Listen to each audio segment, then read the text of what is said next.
नमस्कार, मैं वसंत रावल ज्योतिष विद्या ज्ञान चैनल के अंदर आज मैं आपको बताने आया हूं मीन लग्न की कुंडली के अंदर राहु की महादशा का फल कैसे देखा जाता है। राहु की महादशा का प्रेडिक्शन करने के लिए दो अलग अलग नियम फॉलो किया जाता है। उसमें पहला नियम कि राहु जो भी राशि में बैठा है, अगर वो राशि का स्वामी बलवान है तो राहु की महादशा के अंदर अच्छा फल देखने को मिलेगा, और अगर राहु जो राशि में बैठा है वो राशि का स्वामी अगर खराब स्थिति में है तो राहु की महादशा के अंदर फल अच्छा नहीं मिलेगा। दूसरा नियम, कुछ विद्वानों का यह भी कहना है कि राहु केंद्र त्रिकोण में हो तो राहु की महादशा के अंदर बहुत अच्छा फल मिलता है, लेकिन यह अपवाद है। अभी मैं आपको बताने जा रहा हूं, जो मेरे 25 साल के अनुभव से है वो मैं आपको बताने जा रहा हूं। मीन लग्न की कुंडली के अंदर राहु कौन से भाव में बैठा हो तो राहु की महादशा के अंदर बहुत अच्छा फल देखने को मिलता है। राहु तीसरे, चौथे और 11वें भाव में बैठा हो तो राहु की महादशा के अंदर बहुत अच्छा फल देखने को मिलता है। ठीक उसके अपोजिट राहु पहले, दूसरे, 5वें, 6वें, 7वें, 8वें, 9वें, 10वें और 12वें भाव में बैठा हो तो राहु की महादशा के अंदर बिल्कुल अच्छा फल देखने को नहीं मिलता। अभी हम लोग स्टडी करेंगे कि मान लो मीन लग्न की कुंडली के अंदर राहु शुभ स्थिति में है तो कैसा फल देगा। तो सबसे पहले मैं कहूंगा राहु राजनीति का कारक है। अगर कुंडली के अंदर राहु शुभ स्थिति में हो तो राहु की महादशा के अंदर कोई व्यक्ति पॉलिटिक्स के अंदर इलेक्शन लड़ना चाहता हो या फिर पॉलिटिक्स के अंदर अपना करियर बनाना चाहता हो तो राहु की महादशा को अति उत्तम माना गया है। राहु शेयर बाजार का भी कारक है। अगर कुंडली के अंदर राहु शुभ स्थिति में हो तो राहु की महादशा के अंदर कोई व्यक्ति शेयर बाजार के अंदर लॉन्ग टर्म इन्वेस्टमेंट करना चाहता हो तो उसे निश्चित तौर पे लाभ होगा। ठीक उसके अपोजिट अगर कोई व्यक्ति शॉर्ट टर्म इन्वेस्टमेंट करता है और जल्दी जल्दी फायदा करने के लिए अगर शेयर सट्टा खेलने की कोशिश करता है तो उसे नुकसान होने के योग भी बनते हैं। राहु इंपोर्ट एक्सपोर्ट और लेटेस्ट इलेक्ट्रॉनिक आइटम का कारक है। अगर कुंडली के अंदर राहु शुभ स्थिति में है तो राहु की महादशा के अंदर कोई व्यक्ति व्यापार करना चाहता हो तो import export, latest electronic item, मिलावट का धंधा, इंटरनेट का धंधा, कम्युनिकेशन का बिजनेस, ये सारे बिजनेस करने से राहु की महादशा के अंदर निश्चित तौर पे लाभ होता है। राहु कलयुग का दाता है। अगर कुंडली के अंदर राहु शुभ स्थिति में हो तो राहु की महादशा के अंदर film city, TV serial, reality show जैसे कि डीआईडी शो, अवार्ड फंक्शन जैसे प्रोग्राम के अंदर व्यक्ति को रातों रात मान सम्मान मिलने लगता है, व्यक्ति फेमस हो जाता है और व्यक्ति को नेम और फेम दोनों मिलता है। ये तभी पॉसिबल होता है जब राहु कुंडली में शुभ स्थिति में हो और राहु की महादशा आ जाए। राहु गुड़ ज्ञान का भी कारक है। अगर कुंडली के अंदर राहु शुभ स्थिति में हो तो राहु की महादशा के अंदर कोई व्यक्ति ज्योतिष शास्त्र, वास्तु शास्त्र, तंत्र, मंत्र, यंत्र शास्त्र, खगोल विज्ञान, अंतरिक्ष ज्ञान, आर्कोलॉजी, जासूसी जैसे कार्य क्षेत्र के अंदर सफलता हासिल करना चाहता हो तो राहु की महादशा को सर्वोत्तम माना गया है। राहु खुफिया जानकारी का कारक है। अगर कुंडली के अंदर राहु शुभ स्थिति में हो तो राहु की महादशा के अंदर कोई व्यक्ति अपने देश की सुरक्षा हेतु शत्रु देश में जाकर खुफिया एजेंट का काम करना चाहे, जैसे कि रॉ एजेंसी होती है, जैसे कि अमेरिका के अंदर CIA एजेंसी होती है, तो ऐसी सब एजेंसी के अंदर कोई व्यक्ति काम करना चाहे तो राहु की महादशा को अति उत्तम माना गया है।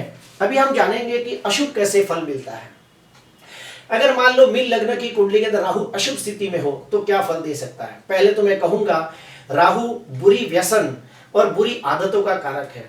अगर कुंडली के अंदर राहु अशुभ स्थिति में हो तो राहु की महादशा के अंदर व्यक्ति को बुरी आदतें आसानी से लग जाती है और व्यक्ति बुरी संगत में आसानी से फंस जाता है और व्यक्ति बुरी संगत के अंदर फंस के अनीति, अधर्म, अनैतिक कार्य में अग्रसर होने लगता है। फलस्वरूप समाज के अंदर वो निंदा के पात्र बनता है और समाज के अंदर उसकी मानहानि और बदनामी होने लगती है। राहु विष का भी कारक है।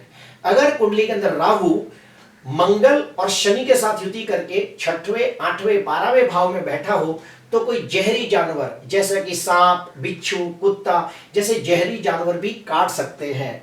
राहु कैंसर का भी कारक है। अगर कुंडली के अंदर राहु सूर्य, चंद्र, मंगल, शनि, गुरु के साथ युति करके 6वें, 8वें, 12वें स्थान में बैठा हो तो राहु की महादशा, अंतर्दशा, प्रत्यंत दशा के अंदर कैंसर जैसी असाध्य बीमारी होने की भी संभावना बढ़ जाती है। राहु दरिद्रता का कारक है।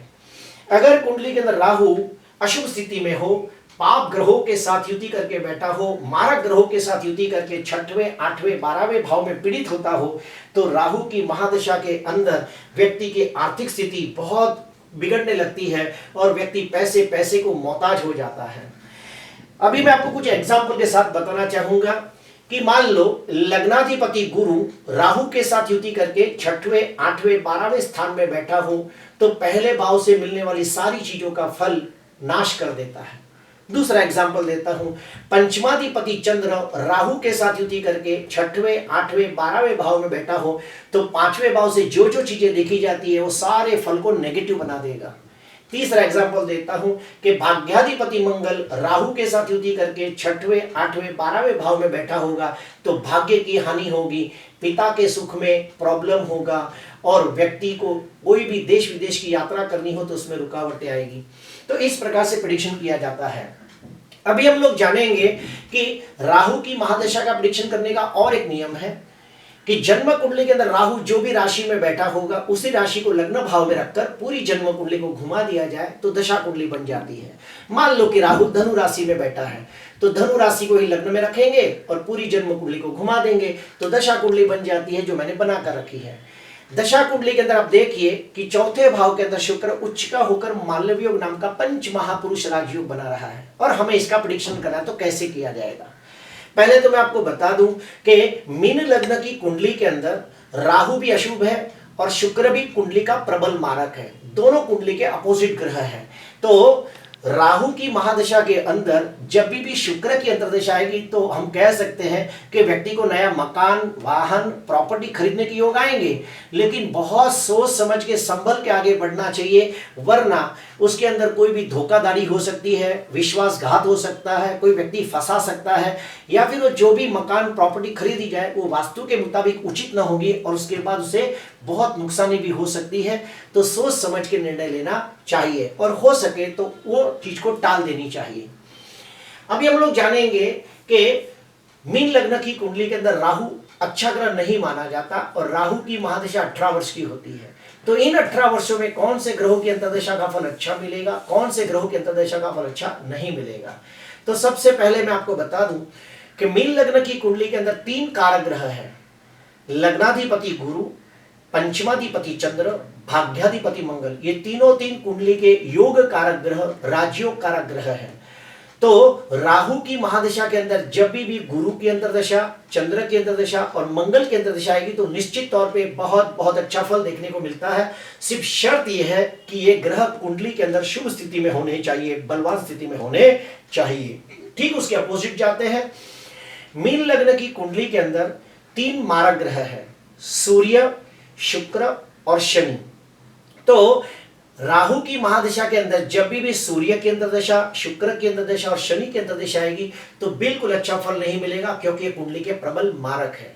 फॉर एग्जांपल बताता हूं कि राहु की महादशा के अंदर शनि की अंतर्दशा, शनि की अंतर्दशा के अंदर शुक्र की प्रत्यंत दशा आ गई तो सबसे खराब पीरियड माना जाएगा। उस समय जिंदगी का कोई भी बड़ा फैसला नहीं लेना चाहिए वरना उसके अंदर नुकसानी हो सकती है, उस समय को जाने देना चाहिए। इस प्रकार से प्रेडिक्शन किया जाता है। अभी हम लोग जानेंगे कि मान लो कुंडली के अंदर राहु कमजोर है, राहु निर्बल है, राहु पीड़ित है, तो उसके उपाय क्या करें। तो सबसे पहला उपाय है ओम ह्रीम राहवे नमः, ओम ह्रीम राहवे नमः। ये मंत्र का रोज 108 जाप करें। देवाधिदेव महादेव शिव जी की पूजा आराधना करें, भैरव जी और गणपति जी की भी पूजा कर सकते हो। किसी जरूरतमंद व्यक्ति को काले तिल, काला वस्त्र, काला कंबल, सूखा नारियल, सूखी खजूर, जूने वस्त्र, ये सब आप दान कर सकते हो।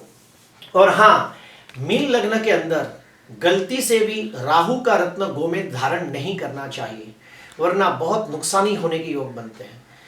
फिर भी अगर किसी को पहनना हो तो अपनी कुंडली किसी अच्छे विद्वान ज्ञानी ज्योतिषकार को दिखाने के बाद, उनसे सलाह मशवरा करने के बाद, उनका परामर्श लेने के बाद राहु का गोमेद आप धारण कर सकते हो, लेकिन ज्योतिषकार को दिखाने के बाद।